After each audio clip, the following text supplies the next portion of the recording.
Hinesight.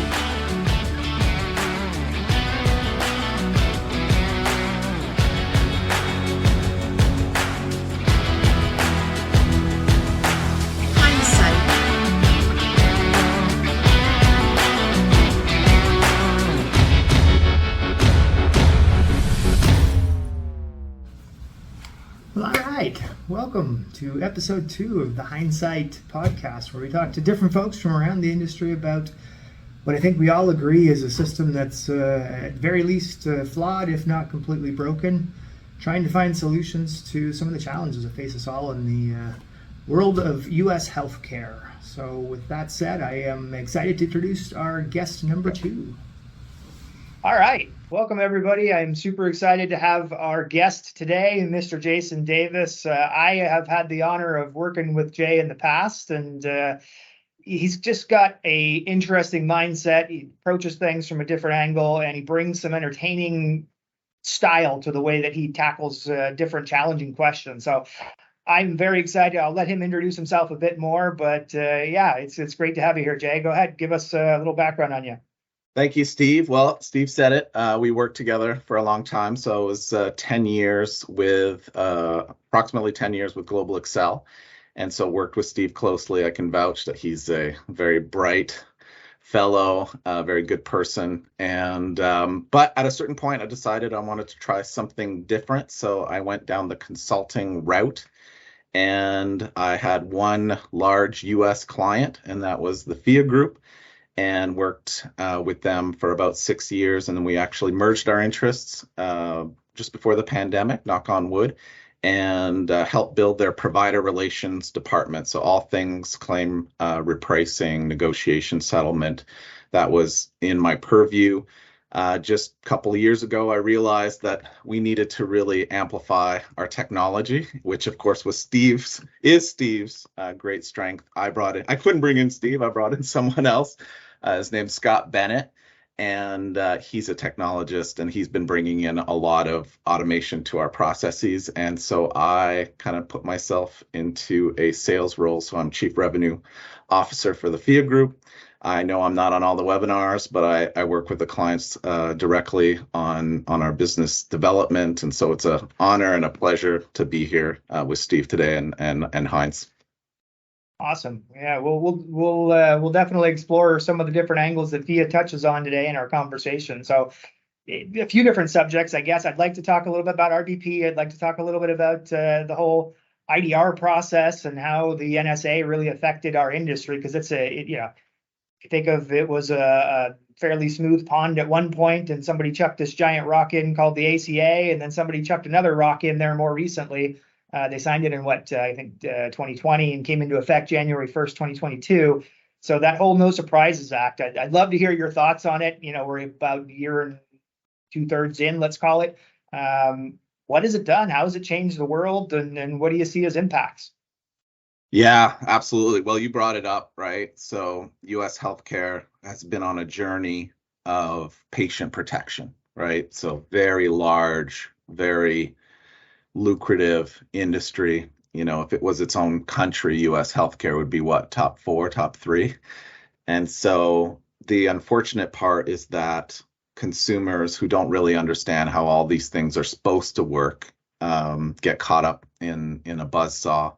And so the ACA at least stopped, lifetime annual limits, or lifetime limits rather, and really forced the payer community to pay something on out of network. So, and then there was the greatest of 3. Now, what it didn't do is it didn't say that the provider community had to accept it. It just left that, in the hands of a financial assistance program, or FAP. And that was that. So insert No Surprises Act. And really it does force both sides to try to play nice with each other and leave the consumer out of it. What has happened and since then? Well, not to mention that there was coming off a pandemic, but it's been really hard, I think, for the provider community. I think they were making potentially a lot more revenue in the out of network space. So we've seen some shrinkage on revenue cycle management companies, and even providers' own billing departments. They seem to have kind of shrunk.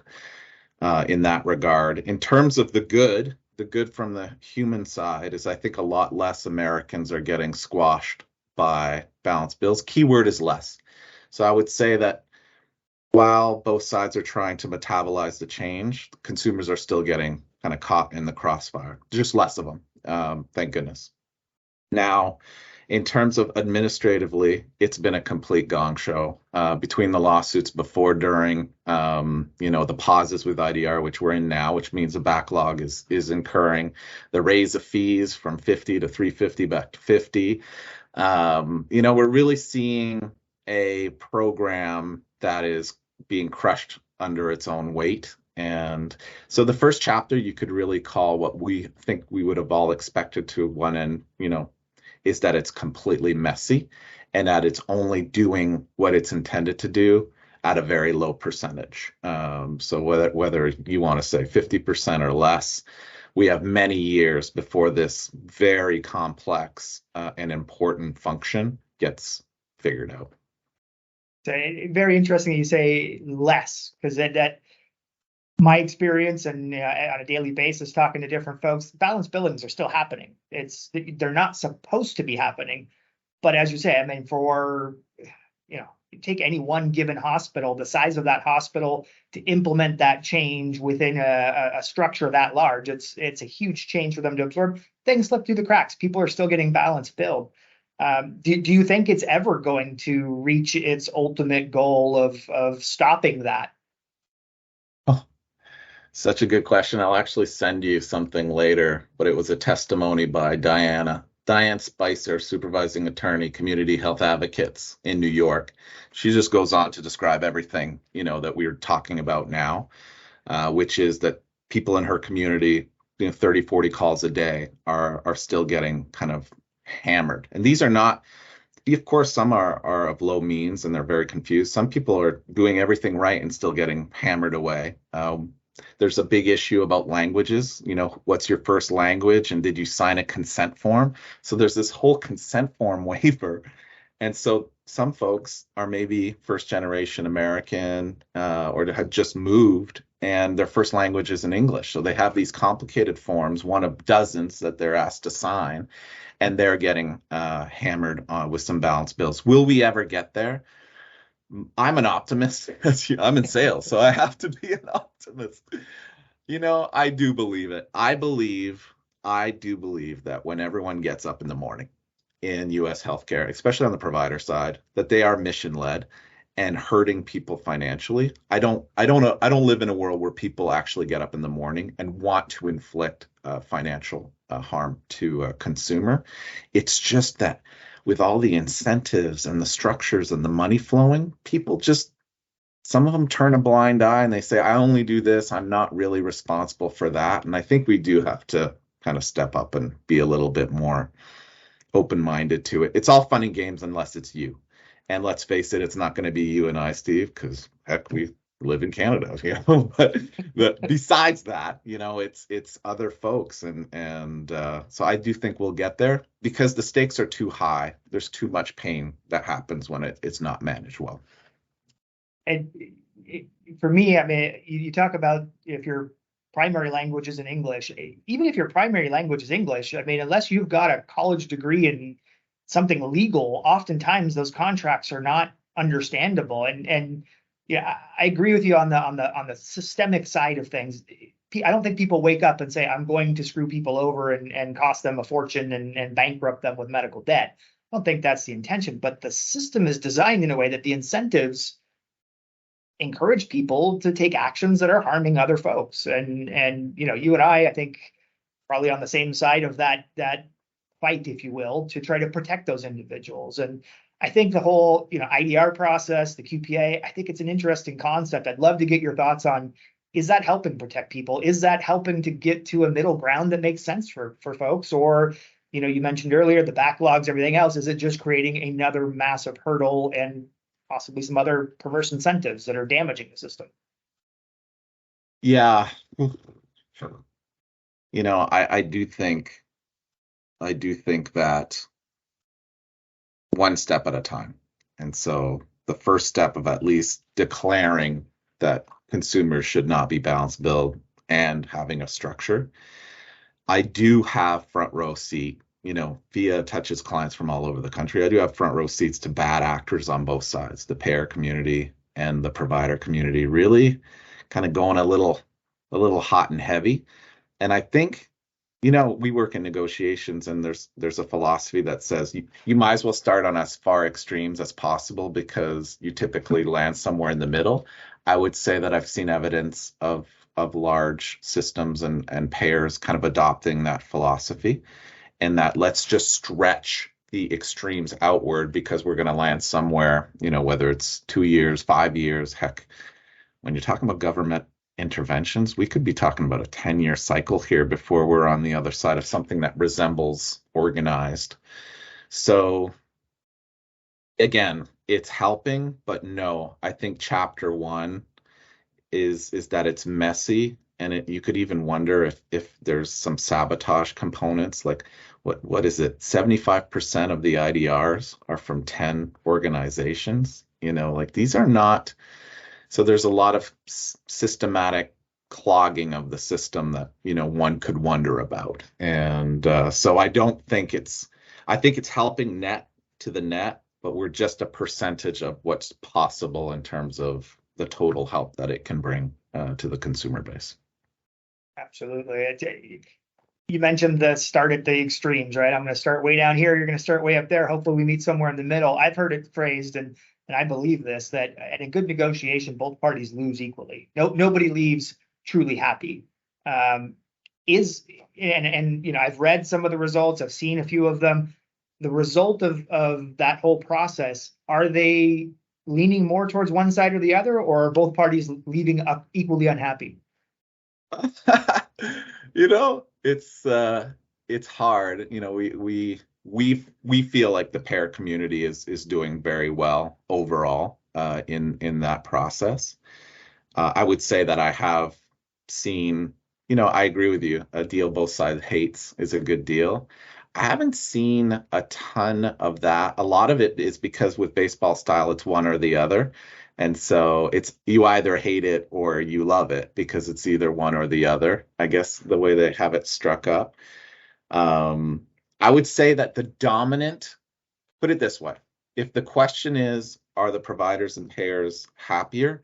I would say that the number one headline is that the administrative staff on either side, including the government, are the losers because the dominant case study is an ineligible claim that has to get, looked at, studied, proposed, rejected, or they're ruling because someone didn't show up for the IDR, but they never filed the open negotiation in the first place. So then you have all of this work only to start at net zero because the claim was never eligible under the NSA in the first place. So the administrative bubbles on this thing is the number one headline. And if I had to give gun to my head, I'd give it a slight lean towards the pair community on because this is going to sound terrible and it's not meant to.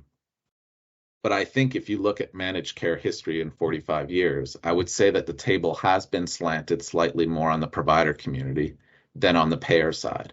And so if you extrapolate from that and say administratively, who has the chops to actually lean in, know what's going on, put in the effort, systems, the dominant party sometimes can actually be the less strong in terms of managing a new process. Whereas I think regulators have targeted the payer community more. So they're more used to pivoting around the process. So I think chapter 2 you might see it as the provider community counterpunch. We'll see. I don't know. In my mind, there's a kind of a system-wide trend here. If I'm let's say a large insurer, my incentive is for my premium to go up because it's the only way I can make more money. And if I'm a provider, I actually want to charge more, which forces the premium to go up, which gets me more money. So for this process to actually have a positive effect for the consumer, they have to go against the incentives of both of those parties. And it's the small, in my mind, self-funded, self-insured. They're the people that are going to gain from this. And it's the end consumer, the patient, who's going to gain from this. And I'm excited to hear you actually say that you think it's leaning slightly towards, let's call it the payer side, because that does indicate that they're trying to help the consumer. They're trying to help the self-funded, the small employer who can't afford, a 20% hike from their insurer every year. 100%. I think if I wanted to put my provider hat on, which I rarely do, let's be honest, I'm not anti-provider at all. I just rarely put on that hat. But just trying to bring balance to exactly what you said. I think what I'm reading from their side of it is, and we knew this, by hitting the out of network, especially the emergencies, if you were of a provider out there who wanted to kind of play the out of network game, the game is more or less up. So then you contract back in network. But also if you were a provider system that only was contracted with because you were so deadly on the out of network side, well, now you can actually get kicked out of the network or renegotiated. So in California, when they instituted something like the No Surprises Act, they actually saw their in-network rates drop. And I think what you're hearing now is between the pandemic, which burnt out practitioners terribly, and it still is. It's bad. Every article you read is either doctor unions striking, nurses striking. The bottom line is that the provider community is saying, because we're kind of getting choked out, everyone's care is being damaged because of the out of network. Now, I think that that's a little bit of a reach, because by percentages, out of network, is much, much lower than what your in network is. But to your point, I do think the payer community benefits. I do think hopefully the consumer base will see that. But the latest reports are that premiums are rising by like 8.6%, which I think is more a reflection of inflation than the No Surprises Act, for crying out loud.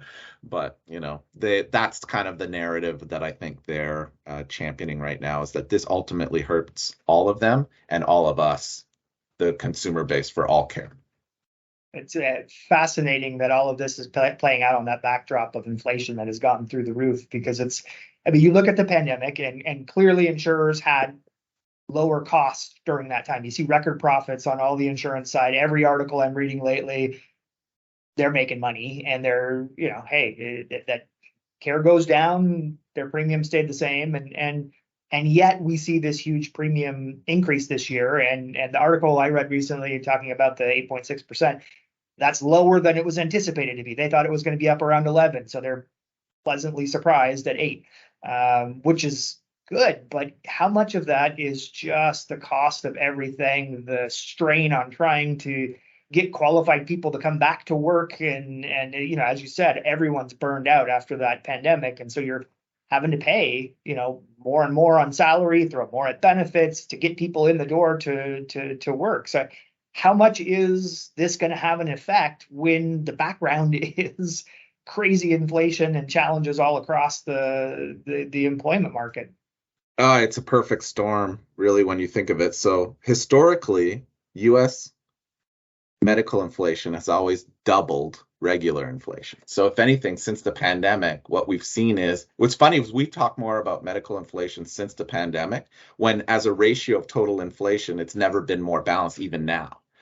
But it's just that last, hurting piece that's into it. But if you think about U.S. healthcare and how it's built, U.S. healthcare is the largest healthcare system in the world. So you'd think it has the most hospitals in the world, but it doesn't per capita. It doesn't. It's actually lower than the average. Well, you think it would have the highest doctors. It doesn't. It has lower than average doctors. What it does have is higher than average nurses and machinery, and of course, drug prices. The entire system is designed to generate money. So now you have pressure on the physician community and the nursing community on a money-making backdrop with inflation and a pandemic. It's the perfect storm. The No Surprises Act, if anything, it could be seen as a footnote in that narrative, because that is just crushing. So I would give the tilt in that direction in terms of what's more, heavy. I certainly hope the No Surprises Act is going to have an impact. I think, crystal balling the future, inflation has to slow down, and I think things are going to stabilize. So Hopefully when that happens, we can really see the impacts. And by then, maybe we will have figured out a bit more about how the No Surprises Act is going to work. And if the powers that be can get the system flowing the way that it was intended, maybe we'll see some results by then. Now I'm curious, in the background of all of this, probably 10, 12 years ago, RBP started to emerge. Certainly it has gained a footing. If anything, it seems to be growing, almost exponentially in the last few years. How does all of this play together? How have you seen the RBP movement, where it's going? We'll talk about all the challenges that are involved in it, but how does the whole No Surprises Act play into that? And I don't think anyone really foresaw, in my mind, I don't think anyone really foresaw how it was a footnote. It wasn't thought about, it wasn't considered, and now it's like, oh, this actually has a big impact, I believe. Oh yeah. I mean, that is a broad question. I'll maybe piece it together, you know, in its nearest form. So out of network management, I think that there's traditionally been two schools in out of network claim management. It's kind of been like a stack of supplemental PPOs, maybe with some smart discounts, direct negotiations, UCR, like a funnel, right? The classic, what's in your funnel? Here's our funnel, blah, blah, blah. And I think a big part of that was to try to get as many claims into a secured environment as possible, secured versus non-secured. Well, with the No Surprises Act, I think that even conservative payers are saying, well, if the emergencies are now covered under this infrastructure, then maybe it's time for me to consider a RBP model for my out-of-network management. So I do think that that's at least one micro trend there. But I'll stop there. Otherwise, I could talk about RBP and all its flavors for like the next 15 minutes. But what do you think about that kind of first initial? I agree. That's been my kind of read on things, is that, people were very reluctant. First of all, RBP has become more mainstream, so people are hearing a lot more about it. So just that familiarity with the concept, maybe somebody across town that they're actually on an RBP plan, that has bred a comfort level with the concept. I think initially it was like a hands off, but then you bring in this dynamic of, hey, there's this new regulation that says your people can't be balance billed, at least on the emergency stuff, which, as we talked about, in practice it maybe has reduced it, but it hasn't eliminated it. But that sentiment that's there's this protection there for my folks, why not dip a toe into that water and test it out a little bit more? So I think that has definitely accelerated the growth, at least as I watched through the pandemic, and I just listened to people talking about, what am I seeing out there? What are the interesting trends? RBP was more and more and more over the last at least 2 years, if not 3 years. Just people were willing to give it a shot. Yeah, in terms of full RBP, what a journey that's been. And I I was lucky enough to kind of be, I kind of left one context into the FIA context early in the RBP days. So I kind of saw the front row seats, but in the early days, you had a few players, right? And most of them had a very similar structure. They accessed a physician only and then did RBP on facilities, because that's the majority of the money. And then you have, clones of that model kind of mushroom all over the place. Well, now you're definitely seeing pressure on access to the practitioner-only networks out there. So the provider community have not traditionally loved RBP. Again, they were in control of the chessboard for 45 years. Why would they ever allow, that dominant position to stop? Now we're having direct-to-employer contracting emerge. So less pressure on accessing a network, but still there. And now the pressure is continuing down on the network side, and we're seeing, at least I'm seeing, kind of more emergence of direct primary care as trying to control that first step in the member journey, and then riffing off of that either with direct contracts or even, and trends get overstated. They always do, but like medical tourism, just going somewhere else and putting pressure, or relieving pressure from the local system and saying, hey, if you're not going to give us, a reasonable shake on our money, we're going to we're going to look elsewhere. So RBP has definitely evolved. I think you could probably say we're in the third generation. If I had to say the Wild West, right? More blue collar, 2.0, some direct contracts, more physician, and then now, really narrow, but quite evolved. RBP is not a joke. When I started, maybe 1% of our client, like if you took our whole block, so about 1% was RBP.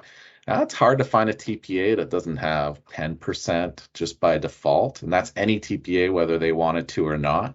And then the ones that truly leaned into RBP, my gosh, it could be 70% of their block is RBP, and they're all over. They're all over the place. I would say where you don't see them is in non-diverse managed care environments, and so you could just pick your place on the map. But overall, it's good. It's not a good fit for some brokers and employers. Some just don't want to touch it with a 10-foot pole. So there's still a dominant market that just wants the old fashioned, give me a card, give me a logo, give me, expensive peace of mind, but that's changing, I think, with inflation. I I believe it's a good thing. If you just think about, free market dynamics, when you have a handful of very, very large players that kind of control the entire market, you need some emerging, maybe lower cost, a little bit out there idea that's going to shake up the market. And so, as much as I watched RVP in the early days and I thought this is a little insane, it's evolving and it's changing and there's better approaches and it's starting to gain some market share and it's starting to shake things up. And hopefully it's going to keep things honest, because I mentioned it earlier. If you think of the incentive, with the ACA, 20%, that's the maximum you can make in profit. So the only way you can grow is for your premium to go up. So that incentive exists, and it's the wrong incentive. I think everyone kind of recognizes it now, but these guys can keep you honest. They can come in at the small end of the market. They can get those smaller employers who are hurting, who want to go self-funded, who have no other option because they can't afford the increases that are coming from the other side. And now you got to, okay, maybe my premium can't just grow infinitely. Maybe I need to actually compete against some of this lower market stuff. So I like the dynamic that it's creating, but we're not, you said third generation. I probably would agree with that. Where exactly we are on that, I don't think we're quite there yet. I don't think we're at the point where it can become mainstream. But so here's my crystal ball question for you. When do you think it does, or doesn't, or does do one of the big guys come in and find some defense mechanism and eliminate it? Are we at that point where we're starting to tilt into it will become mainstream, or what's your crystal ball? Try to see the future. Oh my gosh. Oh my gosh. It's so hard to do it because, of course, this is recorded, so you could show it to me someday at breakfast. How wrong I was. What I've learned in 20 years is that change is really slow. So if it took what it took, 10, 12 years to kind of get RBP to where it is today, I would tell you that from where I sit, I see the large players investing in, they're diversifying their portfolio. So they're always going to own and drive and take what works. So think of almost like a, startup embryonic environment where so everything will move kind of towards the center. Like RBP, the small players overtaking the large players, I don't think that happens in my lifetime. Put it into what I see.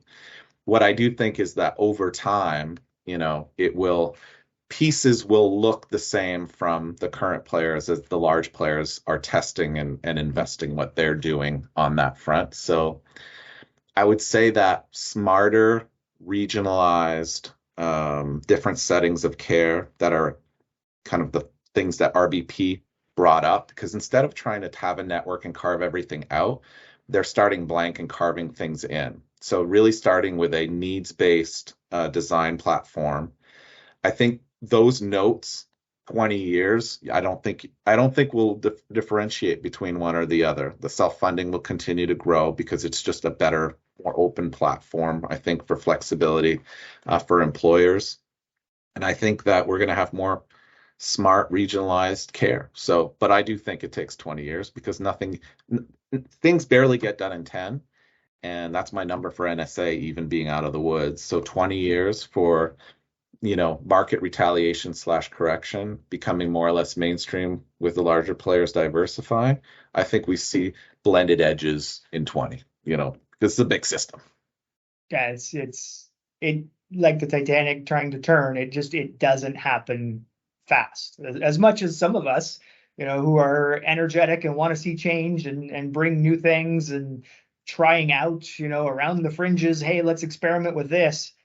The reality is, for that to become a mainstream answer to something, it's going to take probably 20 years, if not more, to be honest. I back to your optimistic point, I do believe that we can see some significant change in the next 5 to 10 years, but it's not going to be a mainstream. It's not going to completely change the dynamic of the market anytime soon. Interesting. I guess one of the questions I have as a consumer. So if you're the patient, it's generally not your money that goes towards choosing which plan. I mean, sure, your employer offers you maybe 2 or 3 plans to pick from, but you're not the one sitting in front of the broker looking at all the different options. And so you're kind of stuck with whatever plan you have. And if you end up with an RBP plan, my sense would be that maybe that wasn't your choice, but now you're actually kind of brought into the equation a little bit more and you become more aware of what's going on. Do you think that RBP is opening up, your average American's eyes to just how broken the system is, and that they should be making more conscious decisions around their healthcare? Or is it kind of forced on them and they're, unhappily going along with it? I think the average American, I think they get it explained to them, and depending on the quality of the broker and the TPA, that'll be an excellent education. But imagine being told something really clearly once, and it goes against the entire template of what you understood your life to be. And maybe, you make widgets for a living. Like, I'm pretty dense. Sometimes I have to hear something multiple times before it really sinks in. I get very mindful about it. I picture myself in different situations. And I would say that the average American would still struggle with understanding. I had a card. I used to be able to go somewhere. Like, it is a totally different ballgame. In terms of what we're seeing more and more is that employers are looking at the costs. And I do think at a certain point under ERISA, you do have to take the fiduciary part seriously. And so they are looking at saying, you know what? I can't make this choice for you, but I'm going to offer you 2 options. So we're definitely seeing dual options. Now, dual options does 2 things. One is you get to explain to your employees what you've done to contain costs and that they can do it, but this is what it's going towards. So if everyone elects the more expensive option, then they can say, well, you've elected the most expensive option. This is reflected in your wages, or how I'm able to compensate you, or what incentives I have for you. Like, I think that conversation is happening, but I don't think the average, given market penetration now, I don't think they would really understand it all that well. It wasn't long ago that an average American couldn't tell you what deductible or coinsurance meant or what theirs were. That was a popular, I think it was the bitter pill that highlighted that our healthcare literacy across the board is just not high. So, who knows? I had an interesting conversation a couple days ago, just talking to some folks, and one of the things that I realized in the conversation is your average American doesn't look at health insurance as a way to stay healthy. They look at health insurance as, when I'm sick, I just want it to work. Like, I don't care at that, because I'm not at the point where I'm thinking ahead. I'm at a point where I'm not feeling well and I just need to go in and it just needs to magically work. There shouldn't be any questions at that point. I think with RBP, with the dialogue ahead, with the education, as you mentioned, if you've got a good broker, you've got a good TPA, you've got a good plan that you're introducing, you're going to start educating and you start opening up that conversation. I think we're starting to see that. I don't know, I mean, we're talking 360 million or so individuals that need to get educated on just how broken the system is, what the options are, what it means to be proactive in your own health. But again, maybe it's my optimism. I feel like we're starting to open up a dialogue that is good for all Americans. I don't know what your take on that is. I agree. I think that, if you take two trends and move them into one, and you say, okay, the RBP trend brings the cost of healthcare home very close to home, right? And it becomes a very serious conversation. And once things are serious, people listen, right? If you're in a state of trauma, everything is focused, like everything is, you're listening. So RBP brings it home. I think the high deductible health plan thing tried to do that. But let's face it, unless you're not super affluent, but I'm saying you've got a little extra scratch at the end of the year, you have a tax planner, you're doing all the efficiencies, and you're drinking green shakes and you're running all the time. Like there's definitely a portion of the US that understands their healthcare as a kind of health optimization platform and a financial optimization situation. But the average American, that has not been their experience in terms of how to leverage those tools. So I do think that everyone's trying to come towards the center from different ends, whether you're the big dog trying to cut costs and help, or you're a smaller player trying to bring RBP into the fray. I think everyone's trying. I think the intent is there. It's just that the system's so hard to navigate. But high deductible and RBP, these are two meaningful conversations about your health, and the costs associated to it. I mean, high deductible, from everything I'm reading, it seems to be that trend's kind of, I won't call it petering off, but definitely leveling off at very least. One of the things I saw recently was, hey, here's this high deductible plan, and then here's this other supplemental plan that you can buy up that actually covers your deductible. And I thought to myself, like, doesn't that defeat the entire purpose? I now have insurance that covers my deductible. So how much am I paying for that to be able to just pay off my deductible through another plan? And I don't know. It seems to me there's a lot of people trying to do good things, and sometimes we end up a little bit off the rails. So I guess my question to you, maybe as a closing question, because I'm conscious of time, if you had to predict where the QPA, the IDR, and the RBP trends are going to really converge and have a meaningful result, what do you think it looks like? Does that whole QPA IDR process really solve some of the challenges that RBP has been facing, and where does it end up? Is it, maybe more on the payer side, as you seem to be sensing right now, or does it balance out? Or, give me your prediction on how those two trends come together. Yeah, I'll keep it really simple. Any conversation towards payment, reimbursement, and anything that is away from bill charges is a significant step towards a conversation of changing the entire foundation of reimbursement, right? And I think that can only help all transactions. I've spent more of my career than I care to talking about charges and how ridiculous they are, and talking to providers about their charges, and how providers said no one cares about our charges because no one pays them. Well, I've been on the front row where, yes, they are weaponized, their charges, and they have been tough to manage. So I think that we're seeing it's diluting the charges in the conversation generally, which I think all RBP would say, I want a reference for what I pay, and it ain't your charges, bro.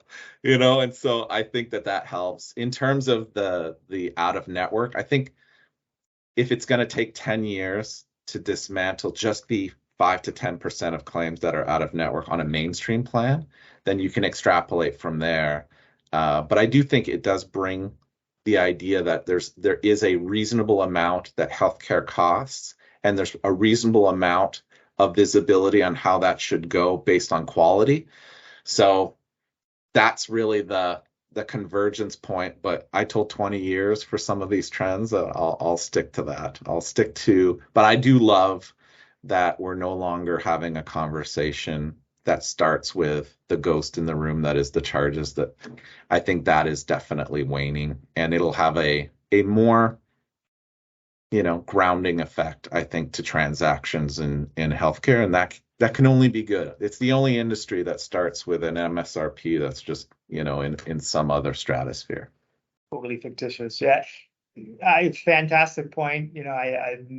I think both trends are on that exact point, that charges are not even a remotely reasonable approximation of what is a fair payment. And yes, on occasion, people get caught in the fray and charges are brought up, and that's what you're supposed to be paying is the full billed charge. But I think we all recognize that they're ridiculous, and perhaps these two trends are coming together to finally change that dynamic a little bit.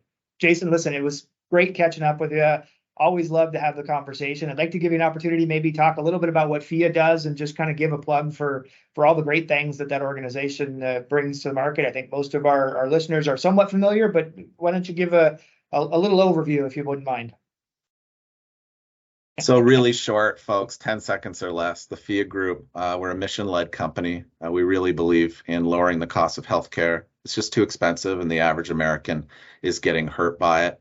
We offer subrogation recovery services, consulting and compliance services, and provider relations services when it comes to dealing with claims, very much like what we talked about today. So there you go. Kept it light. If you want to hear more, hit me up on LinkedIn or email, and I'd love to talk to anybody.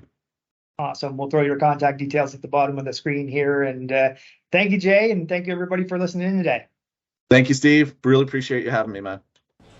Hindsight.